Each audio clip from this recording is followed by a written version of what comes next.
hindi sila So, I minamet. think magkaiba naman yun. According to objectification theory and subsequent research, the revealing clothing leads to other objectification. And other objectification leads to the negative inferences about the woman. So, ano na? Ang dali mong i-debunk kasi ang kailangan lang ay yung diligent enough para magbasa nung article or nung evidence na pinapasa ko. So, ito na po yung pinaka-re-request nyo. Pasensya na at natagalan. Medyo na busy lang. Pero, I'll give you a good one. This is Pinoy Extreme. Let's do this! This is Pinoy Extreme. Natatawa ako sa isang content creator na to na ginawan ako ng pagkadami-daming videos. Tapos yung tagline niya is teaching the joy of arguing without becoming toxic. Kaya niyang banggitin yung tagline doon sa page pero hindi niya ako kayang pangalanan. Brother Pinoy Extreme, there is a difference between wala akong maribat sa mga sinasabi mo, between dun sa 40 videos na yung ginawa ko, wala ka pa rin maintindihan. Doon talaga ako sa 40 plus videos niya natatawa. Biruin mo, 40 plus videos na puro mali yung tinuturo mo. Usapan kasi matagal na siya usapin eh. So gusto ko muna i-presenta yung kanilang mga point. Kaya magsimula, gusto ko muna magkaroon ng common ground kung saan lahat sila at ako, kasama ako dito, kasama tayo lahat dito bilang isang lipunan. Gusto natin mag-progress bilang isang lipunan. So, pwede natin dito sabihin na women are objectified. Tama ka, hindi lang naman babae na objectified, pero ito yung pinag-uusapan ngayon. So, dapat nasa kanila muna yung spotlight. Hindi dapat natin gawin, ba't hindi na sabi dito yung sila lalaki? Dapat kami din. Meron tayong sariling panahon para dito. Pero sa sobrang laki ng topic na to, isa lang dapat muna pag-usapan. So, This is very interesting. Anong punto kaya yung magfo-focus siya? so dito pinag-usapan na ang isa sa mga main factors kaya na-objectify ang babae ay dahil sa kanilang pananamit. So dito na tayo nagkakaroon ng hidwaan na naniniwala ako pareho naman tama. Pero pag-usapan natin, ang isa dito sinasabi ay mag-ayos ang babae sa kanyang pananamit at ang isa naman sa kabilang side naman, mga extremes to ay mag-ayos ang nakapaligid sa kanila. So meron tayong 3 main points dito, ang biological function, ang real at so unahin muna natin biological function. Doon sa isang side, biological function at isa sa mga hierarchy of needs natin, diba? Maslow's hierarchy of needs, ang self. Mapababae ka o lalaki man, kakailanganin mo maging proud sa sarili mong Lumitaw ulit yung Maslow's. That's good. Kasi again, yung diniscuss lang ni Gabe doon sa examples niya is actually the first level. Yan ang nagkakos ng iba't ibang mga mental illnesses at complications sa iyong self-awareness at self-confidence na magkakascade sa buong buhay mo. Mapasa pamilya, relasyon, career, diba? Lahat yan. Ngayon, hindi masama yun. Okay? At doon naman sa biological function naman ng mga taong nasa paligid, hindi rin naman nila mapipigilan kung meron talagang maganda para sa kanilang paningin at makikita nila. Pero responsibilidad ng mga nakatingin sa paligid na kontrolin ang sarili nila dahil hindi naman tayo mga hayop. Panakita ka na dyan na isang sabihin natin nakaluwa ang onti ang kanyang cleavage. Ganun ka ba? Yun doon nga tayo tinuturuan ng manners. From the start naman, merong ganun. Like, bata pa lang. Even papunta na grade school, high school, college.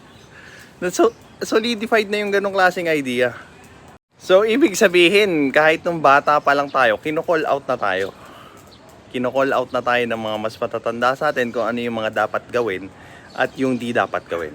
Na you can look but don't stare. Alam mo, admire mo ang umaalog na yan. Tapos go on with your day. Mabuhay ka na ulit, 'di ba? Dito po papasok yung range ng mga age. Kasi syempre kung bata ka pa, natututo ka pa sa mundo, hindi pa hinog ang tingin mo sa mundo, makakalimutan mo minsan paano mag-act accordingly. At ganoon din naman sa kabilang side. Doon naman sa pananamit, mabuti rin alam natin out of manners at respect na alam dapat natin to dress appropriately. Kung nasa isa kang lugar na hindi mo naman kailangan suotin yun, mas weird, mas pang flash sa skibidi toilet yung ating pang-ugali. At meron din mga studies na nagsasabi na malaki din ang role nung lugar na kung saan mo suot yung damit mo kung paano ka tignan ng tao. Example lang, mapas sa church at sa gym. Diba? Sa church, andun ka for a solemn setting na nirerespeto mo yung religion at yung kanilang tradisyon doon sa loob. Pag nagsuot ka doon, syempre, nang talagang halos makita na ang ninuno mo, iba ang tingin ng tao sa'yo doon. Kasi alam nila, diba, yung societal culture natin dito, kung bakit ka nandun in the first place. Pag nasa gym ka naman o nasa beach ka, mas gets ng tao agad. Diba? Isang tinginan lang. Diba? Isang tinginan lang ganun na nandito ka para maging komportable, para magpaaraw, para malamigan sa tubig. So, expect mo na magpapakita ka talaga ng balat. So, may mga studies din dyan na malaki effect doon kung saan mo isusuot yung mismong damit mo. Okay, I think I've covered that as well. Tapos, nung sinabi ko na hindi namin sinasabi na deserve nung taong nagsuot ng sexy yung mabastos. Pero, what we are trying to say is that tataas yung tsansa mo na mabastos pag sexy yung sinuot mo. Sumunod naman, realism and idealism. Ito yung karamihan talaga pinagtatalunan nila. Kasi yung isa, realism part, sinasabi nila na mas kontrolin mo yung pananamit mo kasi hindi mo makokontrol yung mga tao sa paligid mo. Mapapamanyakol man yan o rapist, na umayon ka, na isipin mo na agad yung pinakawalalang pwede mangyari sa'yo kung ganito ka manamit. Yung isa naman, yung idealistic part naman, sinasabi, suotin mo kung ano ang gusto mo, maging masaya ka sa pananamit mo, hindi dapat ikaw ang mag-adjust para sa ibang tao. Both points work. At pwede rin naman sila sabay mo gawin. Pwede ka... O, di ba? Pwede mo silang sabay gawin. Yan naman yung paulit-ulit ko pang sinasabi. Pero yung kabila, 'di ba? Ang sinasabi nila, walang effect yung damit. So, doon na nakikita or doon na sila lumubog sa ganong argumento kasi nga napasubo na sila. Yun yung claim nila eh. Yun yung nirecord nila sa video nila. Tapos ngayon, nung may nag-improve nung method nila, nag-iiyakan sila. Kasi hindi nila na matanggap yung method nila plus others method can work hand in hand. And hindi mo kailangang i-deny or i-negate yung realist method because it covers the bases na hindi kino-cover nung idealistic method.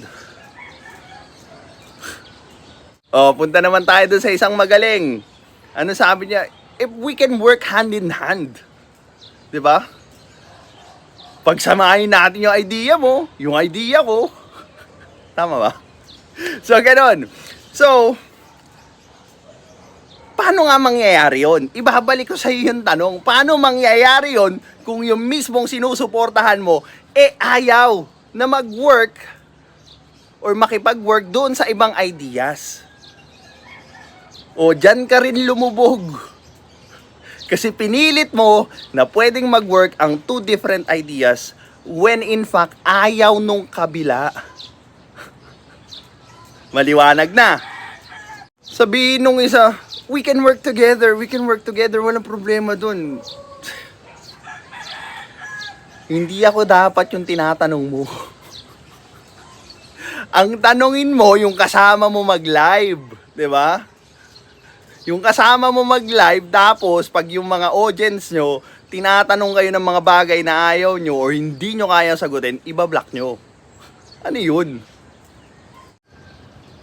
Pinasubo ni Gabe ng matigas at naghuhumindig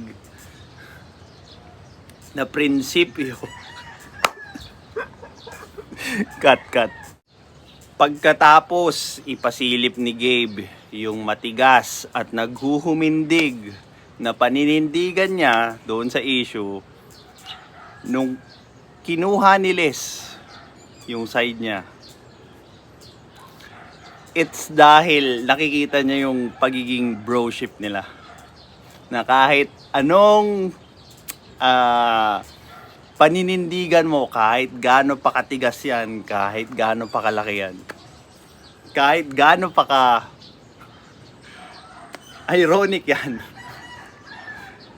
tatanggapin niya ng buong buo. Nang walang pag-aalinlangan, walang Wala nang tanong-tanong kasi nga hindi sila nagtatanungan kasi bawal yun. Manamit sa tamang lugar, pwede kang mag-cover up siguro kung gusto mo sa simula. Tapos pa nandun ka na sa place, kung napapunta kang club, pupunta ka ng bar, tanggalin mo. Di ba? Kung ano man sa ka man pupunta.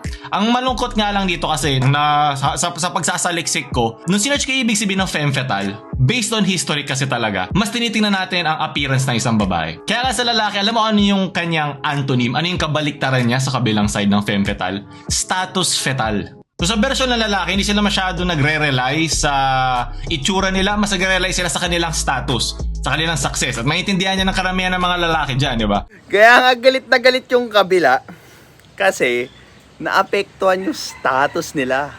Nadumihan yung puting-puting armor nila dahil nga na-test yung stance nila. And their stance failed. It failed miserably. Kaya mas malaking usapin ang objectification of women compared sa mga lalaki. Hindi naman talaga equal ang babae at lalaki, pero we can equally look at them as people. Pwede natin silang parehong i-humanize. Pero dito, mas pinagfo-focusan natin tong topic na to kasi yun ang mas malapit sa history pagdating sa mga babae. Kaya itigil na natin ang pagsasabi na bakit yung mga lalaki nasa-sexualize din naman. Totoo yun, pero hindi yung kailangan natin pag-usapan sa ngayon. Okay? So, magagamit din naman natin to moving forward. Pwede mag-coexist ng realism at idealism araw-araw. At yan na nga ang gusto ko.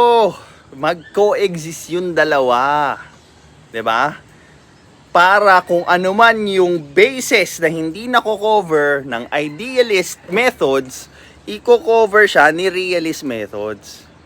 Kaso nga, yung kabila, 'di ba? Yung neutral ko, no, hindi niya matawag yung isa na may ayaw nung realist methods. Tapos, nung napahiya, collab tayo, bro. It's a progress Nagpo-progress ang lipunan. Ngayon siguro mahirap kasi mas maraming tao realistically ang ganun na nangka-catcall, makakita ng ganyan. Pero we are working towards a better society. So dito pwede both, di ba? Pinagdidiinan na sa face nyo. Pwede both. Pero ba't ayaw nyo?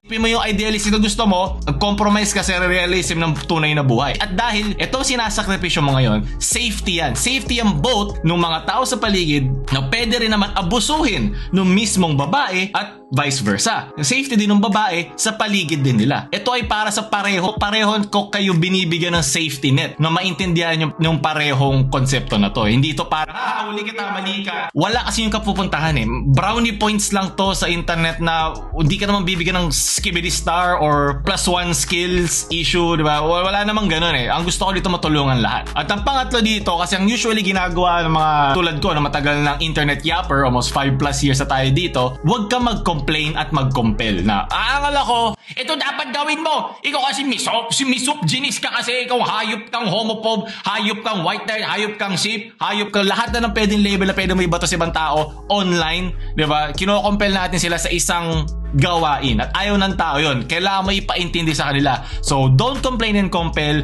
explain and exercise. So, i-explain natin at a neutral standpoint na as much as possible, hopefully hindi bias, at i-exercise natin sa pang-araw-araw. Sana itag nyo din dito yung mga babaeng influencers. Puro mansplain nila nakikita ko. Gusto ko makita sa side din ng mga babae. I'm sure meron dyan mga kilala, siguro wala lang siya sa aking feed at pakitag na lang yung mga babae nating influencers dahil ito ay isang topic na malapit sa kanila. Kung gusto nila, with their consent. Naisip ko lang kasi, mga nakikita ko ito mga balbasaradong lalaki na nagmamansplain lang sila kung paano dapat gumalaw ang babae. Okay yun kung yung most na kanila pinag-uusapan ay para dun sa mga lalaki na nanonood sa kanila. Sa mga lalaki na nanonood ngayon dito, okay yun, nakakatulong yun. Pero gusto ko rin makita yung inside looking out, which is yung female aspect nito, di ba? So, sabi ko nga sa'yo, di ba? Hindi tayo nandito para may pag-away, dito tayo may pagtalakayan. Ito yung mga masarap pag-usapan sa inuman, di ba? Pag nakainom ka lumalabas na ang tunay na pagka-homophobe misogynist mo.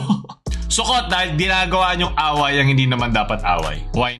Away? Well, I'll beg to disagree. Ang ginawa ko lang naman is argue their points and explain it, maybe in a more passionate manner. kaya nagmumukhang galit or what. Pero I just attack their points and explain it base sa kung ano yung alam ko. So, wala naman akong inaaway sa kanila. Sila nga yun ng black eh.